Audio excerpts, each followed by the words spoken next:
নমস্কার বন্ধুরা, হেলথ ফার্স্টের আরো একটা খুব সুন্দর এপিসোড নিয়ে আপনাদের সঙ্গে আমি স্মৃতি। কেমন আছেন আপনারা? আশা করি সকলে ভালো আছেন। আচ্ছা দেখুন তো, আপনারও কি এই সমস্যা?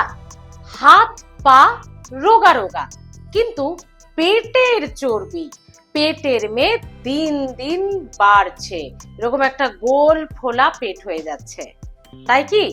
হাত পা তো বেশ রোগা আছে, আপার পোর্শনটাও রোগা রোগা, লোয়ার পোর্শনটাও রোগা রোগা, কিন্তু মাঝখানের পোর্শনটা এই মানে পেট কোমরের কাছে এরকম ফোলা, তাই কি? কোনো ড্রেস পরতে পারছেন না, বেড হপ লাগছে, দেখতে একদম কনফিডেন্স পাচ্ছেন না নিজের ওপর। আপনি ফ্যাট কমানোর চেষ্টা করছেন, ব্যায়াম করছেন, যোগা করছেন, এক্সারসাইজ করছেন, নানান রকম ভেজানো জল খাচ্ছেন, পেটের মেদ কমছে না। আপনি কি জানেন এটাকে কি বলে? সেন্ট্রাল ওবেসিটি বা থিন ফ্যাট। এটা একটা জায়গায় মানে এই মাঝখানটাতেই আমাদের পেটের জায়গাটাই হয়ে থাকে।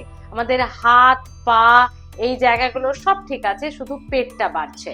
এই সমস্যার সমাধান শুধু এক্সারসাইজ নয়, শুধু ডায়েট প্ল্যান নয়, শুধু রাতে কিছু ভিজিয়ে সকালে জলটা খেলেই আপনার এই সমস্যা কমবে না।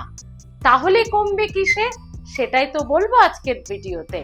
কমবে বেশ কিছু ভুল যেটা আপনি করেন, ওই ভুলগুলো বন্ধ করে দিন, ব্যাস। সঙ্গে ব্যালেন্স ডায়েট, একটু এক্সারসাইজ করুন, দেখবেন আপনার পেটের যে মেদ, যে চর্বি, যে মোটা, সেই মোটা পেট কমে যাবে।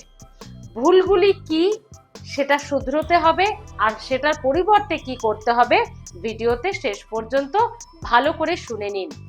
10টা ভুল কাজ আপনি করেন, সে কারণেই আপনার শরীরে কোথাও মেদ জমছে না, হাত পা বেশ রোগা রোগা গোছের, কিন্তু পেটের জায়গাটা ফোলা। তো এই 10টি ভুল কাজ কি, প্রথম থেকে একদম শুনে নিন। প্রথম ভুল যেটি আপনি করেন, লেট নাইট ডিনার। হ্যাঁ, আপনি মিলিয়ে দেখুন, আপনি অনেক রাত করে রাতের খাবার খান এবং রাতে ভারী খাবার খান, কি তাই তো? মিলছে? আপনি অনেক রাত করে 11টা 12টা 1টা এই সময় আপনি ডিনার করছেন এবং সেই সময় ভারী ডিনার করছেন। এটা করা যাবে না। লেট নাইট ডিনার এবং ডিনারে লেট নাইট, তাও আবার ভারী খাবার, সেটা পেটের চর্বি জমার জন্য একদম আইডিয়াল। তাই আপনার পেটের চর্বি কমাতে হলে আপনার খুব ভালো হয় যদি 8টা 9টায় ডিনার কমপ্লিট করতে পারেন। আমি জানি অনেকেই বলবেন এটা কাজের ক্ষেত্রে সম্ভব নয়।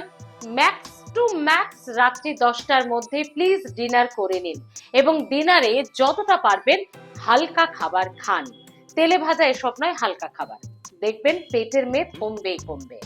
সেকেন্ড ভুল হচ্ছে, আপনার দীর্ঘদিন গ্যাস, অম্বল, অ্যাসিডিটি, পটি ঠিক করে হচ্ছে না, পায়খানা পরিষ্কার হচ্ছে না, পেটে ভার, কিন্তু যেহেতু আপনার মেজর প্রবলেম নয়, আপনার তেমন কোনো বাড়াবাড়ি অসুবিধা হচ্ছে না, আপনি ইগনোর করছেন, আপনি অবহেলা করছেন গ্যাস, অম্বল, অ্যাসিডিটিকে, আপনি পাত্তা দিচ্ছেন না। আপনার এই পেট ফোলা, পেটে মেদ, পেট বেঢপ হয়ে যাওয়ার কারণ কিন্তু এটিও একটি।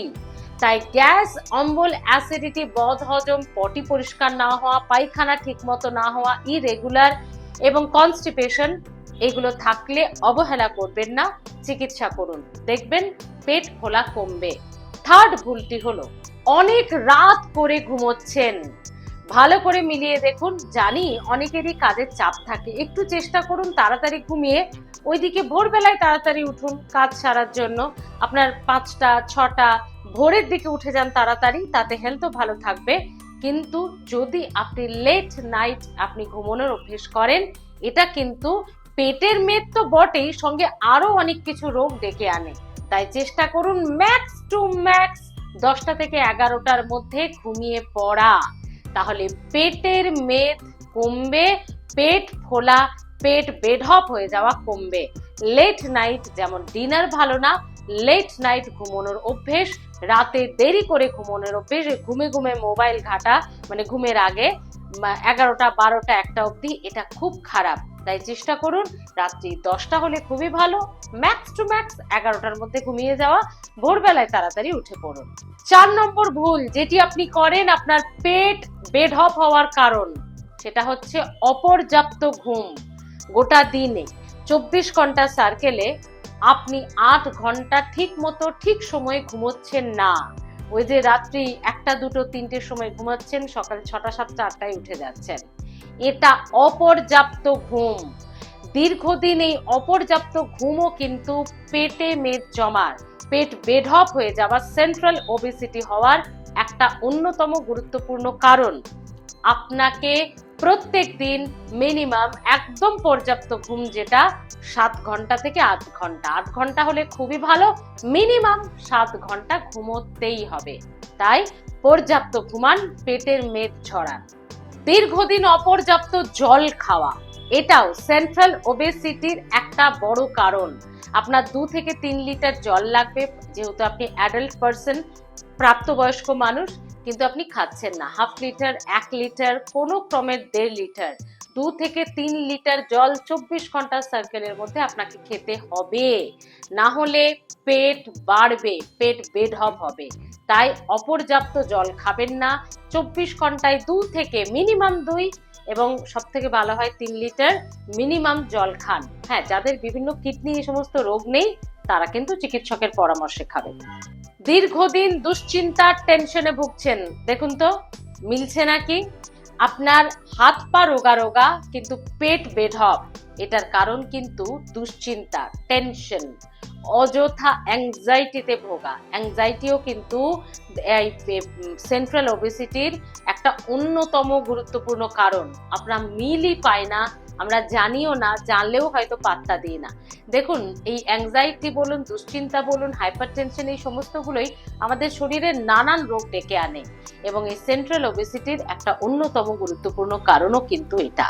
সে কারণে কি করতে হবে? আপনাকে প্রত্যেক দিন 15 মিনিট হলেও মেডিটেশন করুন, মনোসংযোগ করুন, একটু ধ্যান করুন। মোবাইলে দরকার পড়লে কোনো একটা মেডিটেশনের সাউন্ডের বা ভক্তিগীত বা যেটাই আপনার, যে ঈশ্বরের সাধনা হোক বা মেডিটেশনে যে মিউজিকগুলো হোক, যেটা আপনার মন ভালো লাগে সেটা চালিয়ে দিয়ে একটু নিজেকে সময় দিয়ে 15 মিনিট একটু ধ্যান করুন। যে ঈশ্বরকে, যে প্রভুকে, আপনি যে ধর্মেরই হয়ে থাকুন না কেন, আপনার যার উপরে বিশ্বাস তার সঙ্গে একটু কানেক্ট করার, মনকে একটু শান্ত করার চেষ্টা করুন। দুশ্চিন্তা, অ্যাংজাইটি কমবে। 7 নম্বর বড় ভুল যেটা আপনি করেন আপনার সেন্ট্রাল ওবেসিটির কারণ হিসেবে, দীর্ঘদিন সেটা করছেন, ব্রেকফাস্ট বা জলখাবার স্কিপ করে যাওয়া। ভাবছেন ও দেরি করে উঠেছি, আর জলখাবার খেতে হবে না, আর ব্রেকফাস্ট করতে হবে না, একেবারে লাঞ্চ করে নেব। এটা দীর্ঘদিন যে কি মারাত্মক ফল আপনার শরীরে আনতে পারে আপনি এখন বুঝতে পারছেন না, কিছুদিন পর বুঝতে পারবেন। তাই সকাল 9টা, ম্যাক্স টু ম্যাক্স সকাল 9টার মধ্যে একটা হেলদি ব্রেকফাস্ট করে নিন। তাহলে আপনার পেট ফোলা, পেটে মেদ জমা, সেন্ট্রাল ওবেসিটি থেকে অনেকটা আপনি মুক্তি পাবেন। ব্রেকফাস্ট একদম স্কিপ করে যাবেন না, আবার দেরি করেও করবেন না। 11টা 12টায় যখন মন হলো একটা ব্রেকফাস্ট কিছু করে নিলাম, না, ব্রেকফাস্টের টাইম হচ্ছে সঠিক টাইম সকাল 9টা। যারা একটু দেরি করে ঘুম থেকে ওঠেন তারা ম্যাক্স টু ম্যাক্স 10টা, তার ওপারে তো নয়, 9টা হলে খুব ভালো, ম্যাক্স টু ম্যাক্স 10টা। তাই 10টার মধ্যে ব্রেকফাস্ট সেরে নিন। সেন্ট্রাল ওবেসিটির আরো একটা বড় কারণ হচ্ছে দুপুরে খাবার পরই বসে বসে কাজ, বসে থাকা বা ছিটপটাং হয়ে শুয়ে পড়া। এটা খুব খারাপ, সেন্ট্রাল ওবেসিটির জন্য মারাত্মক একটা কারণ। দুপুরে খাওয়ার পরই বসে বসে কাজ করবেন না, বসে থাকবেন না, শুয়ে পড়বেন না। দুপুরে খাওয়ার পর যাদের কাজ আছে তাদের তো কাজ করতে হবে রে বাবা। বসে বসে কাজ কি করা যাবে? করবেন। 10 মিনিট একটু হেঁটে নিন, সেটা ঘরে হোক, সেটা ছাদে হোক, সেটা রাস্তায় হোক, সেটা যেখানে খুশি, সেটা 10 মিনিট একটু হেঁটে নিন, তারপর আপনি বসে কাজ করুন। 10 মিনিট একটু হেঁটে নিন, তারপর আপনি আস্তে করে রেস্ট নিন। কিন্তু দুপুরের যে খাওয়া তারপরে টোটাল রেস্টে চলে যাওয়াটা সেন্ট্রাল ওবেসিটির একটা বড় কারণ। এখানে আবার অনেকে বলবেন দুপুরে ঘুম ভালো না খারাপ, তাহলে আপনাদের বলে দিই ছোট্ট একটি টিপস। দুপুরে ঘুম ভালো, কিন্তু অবশ্যই দুপুরে খাওয়ার পরপরই নয়, মিনিমাম 1 ঘন্টা পর ঘুমোতে হয়, এবং সেটাও আধ ঘন্টার বেশি নয়। মানে দুপুর 1টায় বা 2টোয় শুলেন, 5টা পর্যন্ত ঘুমোলেন না, 30 মিনিটের বেশি ঘুম দুপুরে ভালো নয়। দুপুরে ঘুম ভালো অবশ্যই, শরীর রিচার্জ হয়ে যায়, কিন্তু সেটা 20 থেকে 30 মিনিট, তার বেশি নয়। এবার আসি আপনার সেন্ট্রাল ওবেসিটি 9 নম্বর ভুল। 9 নম্বর ভুল হচ্ছে খুব মিষ্টি খাওয়া বা চিনিযুক্ত খাবার খাওয়া বা ফ্যাট খাবার খাওয়া। 9 নম্বর ভুল। তাহলে চিনিযুক্ত অতিরিক্ত মিষ্টি খাবেন না, যতটা পারবেন মিষ্টি কম খান, চিনিযুক্ত খাবার কম খান। আর হ্যাঁ, সেন্ট্রাল ওবেসিটির আরো একটা গুরুত্বপূর্ণ কারণ এরই সঙ্গে বলে দিই, এই চিনিযুক্ত খাবার শুধু মানে মিষ্টি নয়, তার মধ্যে কিন্তু কোল্ড ড্রিঙ্কও পড়ে, তার মধ্যে কিন্তু আইসক্রিমও পড়ে। তাই এই chocolate, ice cream, cold drink, chips, এই পিৎজা, বার্গার, এই সমস্ত খাবারগুলো যত কম খেতে পারবেন, মিষ্টি যত কম খেতে পারবেন, ভালো থাকবেন। আর হ্যাঁ, অবশ্যই তার সঙ্গে ময়দা, এই চিনি আর ময়দা যতটা কম খেতে পারবেন সেন্ট্রাল ওবেসিটি ততটা কমবে। আর 10 নম্বর ভুলটা অত্যন্ত গুরুত্বপূর্ণ ভুল, সেটা হলো হরমোনাল ইমব্যালেন্স। আমাদের শরীরে নানান রকম হরমোন থাকে, মেয়েদের একরকম, ছেলেদের একরকম। সেটা কখনো সেই ব্যালেন্সটা ঘেটে গেলেও কিন্তু পেট মারাত্মকভাবে বেঢপ হয়ে যায়, যার আরেকটা কারণ হচ্ছে চুল পড়ে। ফলে এটা তো আপনি বাইরে থেকে বুঝতে পারবেন না। এই 9টা ভুল যদি আপনি না করে থাকেন, তাও আপনার পেট বেঢপ হয়ে যাচ্ছে, তাহলে অবশ্যই চিকিৎসকের কাছে যান, হরমোন টেস্ট করে দেখুন আপনার হরমোনাল ইমব্যালেন্স কিছু হয়েছে কিনা। চিকিৎসকের পরামর্শে ওষুধ খাবেন। তো এই 9টা ভুল আর 10 নম্বর প্রবলেম, টোটালি 10টা জিনিস আপনাদেরকে জানিয়ে দিলাম, 10টা বিষয় আপনাদেরকে জানিয়ে দিলাম, যার মধ্যে 9টা ভুল আপনি করছেন, সেটা শুধরে নিন। শুধরে কি করতে হবে সেটাও বলে দিয়েছি। আর যদি হরমোনাল ইমব্যালেন্স হয় তাহলে অবশ্যই ডাক্তারের কাছে যেতে হবে, চিকিৎসকের পরামর্শে ওষুধ খেতে হবে। বন্ধুরা, যদি নিজের চেহারা ঠিকঠাক রাখতে চান, প্লিজ এই ভুলগুলো করবেন না। আর এই ভুলগুলো, সব থেকে বড় কথা, শুধু পেট বেঢপ করে না, আরো অনেকগুলো রোগ ব্যাধির কারণ। ফলে এই ভুলগুলো যদি আপনি ছাড়তে পারেন, একসঙ্গে দেখবেন এক ঝুড়ি রোগ কমে গেছে বা হবেই না কোনোদিন। কেমন লাগছে হেলথ ফার্স্ট জানাতে ভুলবেন না। দেখতে থাকুন। এখনো যারা সাবস্ক্রাইব করেননি, প্লিজ সাবস্ক্রাইব করে নিন। কোন ধরনের ভিডিও দেখতে চাইছেন অবশ্যই কমেন্টে এসে জানাতে ভুলবেন না। ভালো থাকুন, দেখতে থাকুন হেলথ ফার্স্ট, কারণ স্বাস্থ্য সবার আগে।